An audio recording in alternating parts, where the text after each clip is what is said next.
So the subjects that we're going to look at in today's webinar are the protocols of interpreter assignment bookings, and that includes the process used by local interpreting services to book interpreters, the key information an interpreter should be giving at the booking stage, so what kind of information might you get from the language service provider or the client.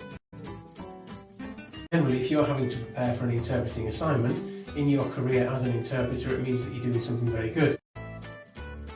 Face-to-face interpreting takes time to book in because you've got to contact the language service provider or the interpreters direct. They have to see if they've got the availability, so that's normally for appointments in the future as opposed to something that's ad hoc like an emergency like you just said.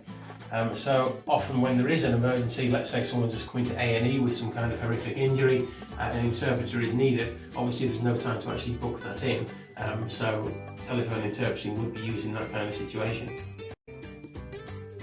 Masad, can you think of any other situations where a hospital might request telephone interpreting rather than face-to-face? Hospitals may request a telephone interpreting rather than face-to-face in the following circumstances. So if a patient attends an appointment and no interpreter is booked, so that could happen as well. There's been an oversight or they didn't realise an interpreter was needed, so they would have normally booked a face-to-face, but in this case they haven't done that for whatever reason.